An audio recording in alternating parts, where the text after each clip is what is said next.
பிரச்சாரத்தை மேற்கொண்டு இன்னைக்கு பூங்காவுக்கு உங்களை எல்லாம் சந்திக்கிறதுக்காக நம்முடைய வெற்றி வேட்பாளர் அண்ணன் நிவேதா மோகன் அவர்களுக்கு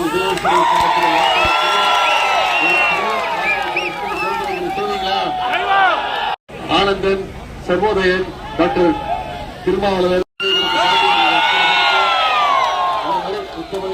நம்முடைய தமிழ் பண்பாட்டுக்கு பெருமையை சேர்க்கக்கூடிய ஊர் இந்த பூம்புகார். கலைஞருக்கு ரொம்ப நிறைய முறை சொல்லியிருக்காரு, எனக்கு பிடிச்ச ஊர் தமிழ்நாட்டிலே பிடிச்ச ஊர் பூம்புகார் அப்படின்னு. அப்படிப்பட்ட கலைஞருக்கு பிடிச்ச பூம்புகார்ல மீண்டும் வெற்றியை நாம பெற்றாக வேண்டும். பெற்றாகுமா? இதுக்கு கிடையாதுன்னா என்ன அனுபவம்? இந்த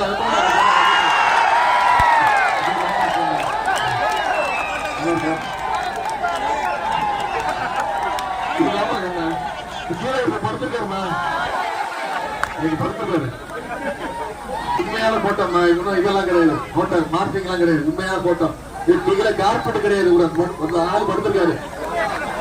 இவர்தான் முன்னாள் முதலமைச்சர். இப்படிதான் முதலமைச்சர் ஆனாரு. 2017ஆம் ஆண்டு மக்கள் வாக்களித்து தேர்ந்தெடுத்து முதலமைச்சர் ஆனாரு. தேர்தலுக்குள்ள கூட்டு போய் அவங்க காலம் பிடிச்சுதான் முதலமைச்சர் ஆனாரு. இந்த அனுபவம் எனக்கு கிடையாதுங்க. காலம் பிடிச்சு பதவி வாங்கின அனுபவம் எனக்கு கிடையாது அப்படின்னு. சங்கை கூட்டத்தை விட்டு அடிமையா இருக்கக்கூடிய அனுபவம் எனக்கு கிடையாது அப்படின்னு.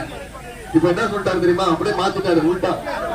ஆமா உண்மைதான், என்ன தப்பு, எனக்கு அமைச்சர் பதவி முதலமைச்சராகிறாங்க, அவங்க காலில் போய் ஆசீர்வாதம் வாங்கினேன் அப்படின்னாரு. நான் சொன்னேன், நீ ஆசீர்வாதம் வாங்கினதெல்லாம் தப்பு கிடையாது. காலில் கொடுத்து முதலமைச்சர் ஆனீங்கல்ல, முதலமைச்சர் ஆன என்ன பண்ணீங்க?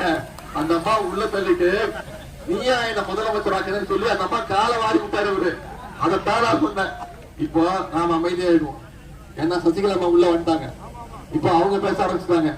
அவங்க என்ன சொல்றாங்க, 2 நாளா தம்பி உதயநிதி பேசுறது கரெக்ட் அப்படின்ட்டாங்க. இப்போ அவங்க 2 பேரும் மோதிக்கிட்டோம், அவங்க 2 பேரும் பேசிக்கிட்டோம். நாம அமைதியா வேடிக்கை பார்ப்போம். மீண்டும் திரும்பி போட்டோலாம் கேட்க கூடாது. பூம்புகார் வந்து அந்த நிவேதா முருகன் அவருக்கு உதயநிதி மட்டும் ஏன் வாங்கிட்டு இருக்கேன்? ஏன் தெரியுமா? என் வெற்றியை விட எனக்கு முக்கியம் அந்த நிவேதா முருகனுடைய வெற்றி.